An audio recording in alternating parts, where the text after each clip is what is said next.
চলো বন্ধুরা, আজকে তোমাদেরকে একটা নতুন রেসিপি করে দেখাবো। আজকে করব পটল, দই পটল। তাই জন্য পটলগুলো ছাড়িয়ে কেটে নিয়েছি। আর এই যে একটু একটু করে এদিকে একটু করে কেটে নিয়েছি। চলো, পটল অল্পই করে করব। এখানে পটল নিয়েছি, এইখানে সর্ষে পোস্ত নিয়েছি। চলো এখন আগে পটলটাকে তেলে ভেজে নিই, তারপরে পুরো রেসিপিটা শুরু করছি। এই যে পটলগুলো ভেজে নেব, তার জন্য কড়াইতে দিয়ে দিচ্ছি তেল।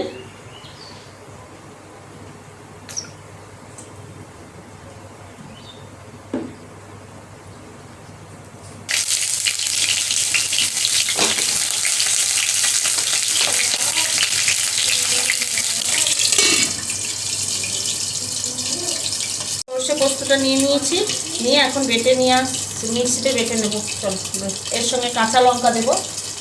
এখানে সর্ষে পোস্ত আর কাঁচা লঙ্কা একসঙ্গে বেটে নিয়েছি দই পটলটা করার জন্য। আর একটু দিয়ে দিচ্ছি কাশ্মীরি লঙ্কা, যেহেতু কাঁচা লঙ্কা দিয়েছি, গুঁড়ো লঙ্কা দিচ্ছি না। আর আন্দাজ মতন হলুদ।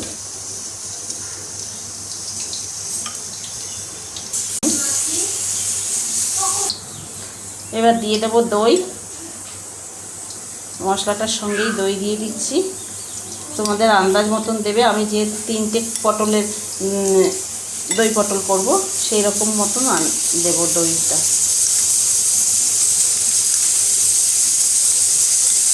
এতটুকুই দেবো। এবার এটা ঘেটে নেবো ভালো করে।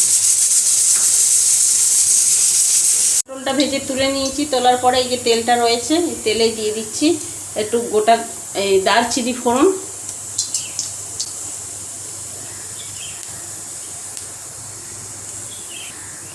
ফোড়নটা হয়ে গেছে, গন্ধও একটা সুন্দর ছেড়েছে। আর এই যে মশলাটা করে রেখেছি, সর্ষে পোস্ত, কাঁচা লঙ্কা, দই, সমস্ত কিছু এটা দিয়ে দিচ্ছি।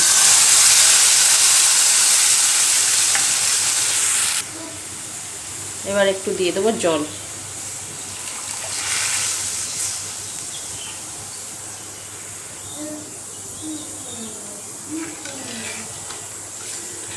এটা ফুটে উঠলে পটলগুলো দিয়ে দেবো।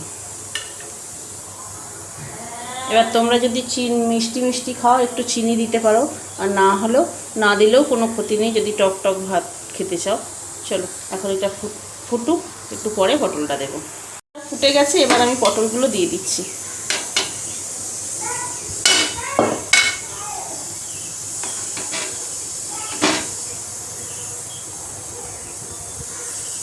একটু ঢাকা দিয়ে দিই।